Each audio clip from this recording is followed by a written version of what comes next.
बोले श्यावर रामचंद्र की जय, पवन सुत हनुमान की जय, श्री अम्बे मात की जय, श्री सतगुरु महाराज की जय। हर हर महादेव। राजा राम राम राम सीता राम राम राम, राजा राम राम राम सीता राम राम राम, राजा राम राम राम सीता राम राम राम, राजा राम राम राम राम सीता राम राम राम, राजा राम राम राम सीता राम राम राम, राजा राम राम राम सीता राम राम राम, राजा राम राम राम सीता राम राम राम राम, राधे श्याम श्याम श्याम, राजा राम राम राम सीता राम राम, राजा राम राम राम सीता राम, राधा श्याम श्याम श्याम, राजा राम राम राम सीता राम, जय सीता राम हरे। श्यावर रामचंद्र की जय, पवन सुत हनुमान की जय, श्री अम्बे मात की जय, श्री सतगुरु महाराज की जय। हर हर महादेव। श्री राम जय जय राम, श्री राम जय जय राम। भगवान शंकर के आशीर्वाद से, प्रभु श्री राम जी के कृपा से, देवी माँ के आशीर्वाद से, सदगुरु के कृपा से, श्री भक्तमाल कथा भाग 307 श्री रानी गणेश देसाई जी की कुछ शेष भाग दूसरा है, जिसमें उन्होंने भगवान के श्री विग्रह को अब ला के यहाँ पे मंदिर में विराजमान करेंगी। अभी तक दर्शनार्थियों के लिए उन्होंने अपने ही घर में विराजमान किया था। अब आगे की कथा आप लोग अगले सुनते रहिए। कल आप लोगों ने इनके अगले भाग की कथा सुना, अब श्री गणेश देसाई जी की भगवान के विग्रह के रूप में कथा सुनिए आप। भगवान श्री राम जी का वह श्री विग्रह खड़े रूप में था, जो रानी ने लाई थी अयोध्या से। अतः महारानी श्री गणेश देसाई जी भी खड़े खड़े ही प्रभु की सेवा करती थी। समस्त सेवा कार्य अपने ही हाथ से करने के कारण रानी को लगभग 4 घंटे तक सेवा में खड़े रहना पड़ता था। रानी का सुकुमार शरीर इतना श्रम सहने लायक नहीं था। सियावर रामचंद्र की जय। अतः करुणावरुणालय श्री प्रभु ने एक दिन रानी से कहा कि आज मेरे पांव दुख रहे हैं। रानी ने विकल होकर पूछा, प्रभु क्या कारण है? तब भगवान ने कहा, इसलिए कि तुम बहुत देर तक खड़ी खड़ी मेरी सेवा करती हो तो तुम्हारे पांव दुखने लगते हैं, तो मेरे भी दुखने लगते हैं। अतः तुम बैठकर मेरी सेवा किया करो, तुम्हारा कष्ट मुझसे सहा नहीं जाता है। रानी ने हाथ जोड़कर कहा, प्रभु हमें तो 2-4 घंटे सेवा में खड़े रहना पड़ता है, और आप तो परम सुकुमार होकर भी 24 घंटे खड़े होकर रहते हैं। मैं आपसे भी अधिक सुकुमार थोड़े ही हूँ, जो 4 घंटे भी खड़े नहीं रह सकती। आप खड़े रहो और मैं बैठकर सेवा पूजा करूं, यह उचित नहीं है। श्री राम जी ने कहा, तो क्या मैं बैठ जाऊं? रानी ने कहा, हाँ, यदि आप बैठ जाए तो मैं भी बैठकर सेवा पूजा कर सकती हूँ।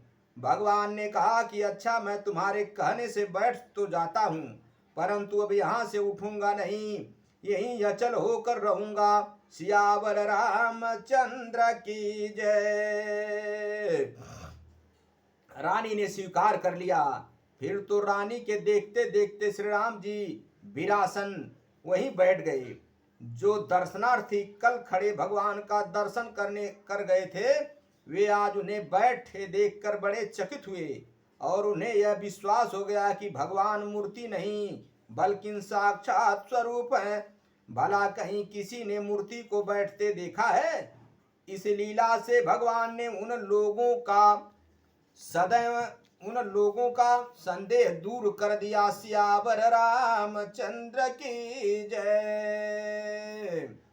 जो इस बात पर अविश्वास करते थे कि रानी को श्री राम जी साक्षात मिले हैं। मंदिर तैयार होने पर राजा ने श्री राम जी को मंदिर में विराजमान करवाने का प्रस्ताव रानी के सामने रखा तो रानी ने श्री राम जी की अविचलता की बात बताई। तब राजा मधुकर शाह ने श्री राजा राम पर प्रेम भरा व्यंग किया कि यदि घर घुसल्लू ही बनकर रहना था तो मंदिर क्यों बनवाए। रानी ने यह बात श्री राम जी को सुनाई तो उन्होंने कहा कि मैं तो आपके प्रेम बस आया हूँ, मुझे आपकी सेवा प्रिय है। अतः राजा कुछ भी कहें तो उन्होंने कहा कि मैं तो आपके प्रेम बस आया हूँ, मुझे आपकी सेवा प्रिय है। अतः राजा कुछ भी कहें, हम तो महल में ही रहेंगे। उनसे कह दो कि वे मंदिर में किसी और मूर्ति को पधार लें। तब राजा ने उस नवनिर्मित मंदिर में चतुर्भुज भगवान की प्रतिष्ठा की। आज भी मंदिर में चतुर भगवान एवं महल में श्री राम जी का दर्शन होता है। महली चौकट पर आज भी यह दोहा अंकित है। मधुकर सा महाराज की रानी कुंवरी गणेश, अवधिपुरी से वरछे लावी अवधन रे। श्री राम जी के प्रभाव से वर्षा तीर्थ बन गया। निर्जला एकादशी संवत 1642 विसंवत गुरुवार को रानी श्री गणेश देसाई जी इस नश्वर शरीर को त्याग कर श्री राम जी के चरणों में लीन हो गई। सियावर रामचंद्र की जय। मेरे भाइयों, यहाँ पे ज्ञान मिलता है रानी गणेश देसाई जी के द्वारा कि भगवान सदैव प्रेम और सेवा के भूखे होते हैं, ना कि आपके शीश महलों के। भगवान तो सदा भक्तों के प्रेम भाव और आस्था में ही अपने निष्ठा रखते हैं, वहीं पे चले जाते हैं। रानी गणेश देसाई जी संतों में बड़ी निष्ठा थी। इनके यहाँ बहुत से संत आते और उनकी अनेक प्रकार से सेवा करते। खान पान का सुख देखकर एक साधु बहुत दिन इनके यहाँ रह गया। एक दिन महल में नितांत अकेली देखकर उसने रानी गणेश देसाई से पूछा कि बताओ धन मुहरों जवाहरतों की थैलियां कहाँ है। इन्होंने कहा कि यदि मेरे पास धन की थैलियां हो तो बताऊं, जब है ही नहीं तो क्या बताऊं। तब उस साधु वेशधारी ने श्री गणेश देसाई रानी की जांघ में छुरी मार दी। खून की धारा बह चली। रक्त का प्रवाह देखकर वह तुरंत भाग गया। रानी को सोच हुआ कि कहीं राजा इस घटना को जान जाएंगे तो साधु सेवा बंद कर देंगे। अतः घाव पर कसकर पट्टी बांध ली और पौड़ रही। उन्होंने किसी से भी यह बात नहीं कही। जब राजा मधुकर शाह जी इनके पास आए तो इन्होंने कहा कि मेरे पास मत आइए, इस समय मुझे मासिक धर्म हुआ है। 3 दिन बीतने पर भी रानी को सैया पर ही पड़े देखकर राजा समीप जाकर बोले, हे प्रवीणे, तुम मुझसे व्यथा का सब रहस्य खोल कर कहो। तब भी रानी ने 2-4 बार इस प्रसंग को टरकाया, परंतु इससे राजा का विचार और भी दृढ़ हो गया कि अवश्य ही ने कोई नई व्यथा है। अतः बारंबार बताने का आग्रह किया। तब रानी ने कहा, मैं बता तो दूं, परंतु आप जानकर मन में संतों के प्रति संदेह नहीं करना। इसके बाद रानी ने सब बात बता दी। तब रानी की अपार संतनिष्ठा देखकर राजा बहुत प्रभावित हुए और उन्होंने पति पत्नी भाव की लज्जा और संकोच को छोड़कर भक्ति का प्रवाह विचार कर अपनी रानी श्री गणेश देसाई की परिक्रमा की और पृथ्वी पर पड़कर साष्टांग दंडवत प्रणाम किया। सियावर रामचंद्र की जय। मेरे भाइयों, मेरे मित्रों, यहाँ पे एक बहुत बड़ा ज्ञान मिलता है। संत भगवंत एक समान होते हैं। संतों की सेवा में ही कल्याण होता है। कहीं भी कैसे भी चलते फिरते उठते बैठते सोते जागते कहीं भी कैसे भी करें, कल्याण ही होगा, भगवान की कृपा होगी। ये सब भगवान की माया ही काम करती हैं और भक्तों की अंतिम परीक्षा तक लेते हैं भगवान। कि यह अपने भक्ति मार्ग से, अपने सत्यता से डिग तो नहीं जाता है। ये सब परीक्षण हेतु भगवान ने ऐसा सब किया, आप लोग इस पे संदेह न करें। गणेश देसाई के इस रानी गणेश देसाई की इस करतूत से आप लोग संदेह न करें। देखिए उनकी संतों में कितनी बड़ी भक्ति है। ये सब भगवान के परीक्षण और भगवान के माया बस ये सब काम होता है। और भक्त को अडिग और मजबूत बनाने के लिए सब ये सब परमात्मा करते हैं कि वह अपने स्थान से कभी हिले न, संत और धर्म सेवा में सदैव तत्पर रहे। कुछ प्रियदास जी इस घटना को अपने कवित्व के माध्यम से वर्णन करते हैं, आप लोग भी सुने। मधुकर ताह भूप भयो देशवड़ छे, कंवरानु सब गोने सदई काम बाक कियो। आवय बहु संत सेवा करत अनंत भांति रहो, एक साधु खान पान सुख लियो है। निपट अकेली देख बलयो धन तैली का, होयत बताऊं सब तुम जानियो है। मारी जांग चूर लखिलो हूँ बेगी भगी गयो, भयो तो चजनई जिन राजा बंद दियो है।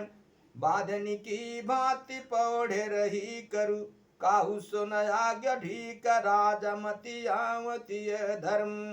बीत दिन तीन जानी बेदन नबीन, कछु कहिए प्रवीण मोस खोली सब मरम है।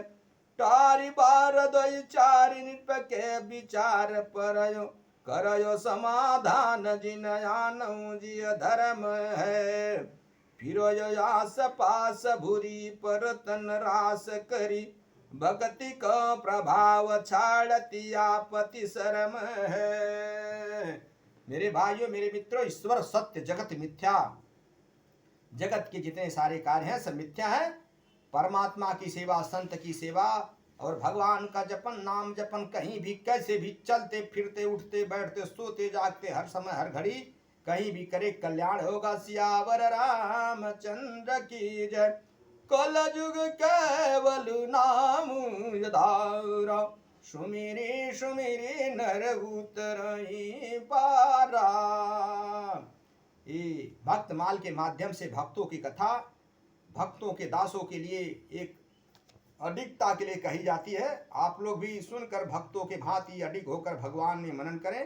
कथा विसर्जन होत सुनहु पवन कुमार, राम लखन सीता सहित मोह पर करहु कल्याण। सियावर रामचंद्र की जय। हरिओम हर हर महादेव।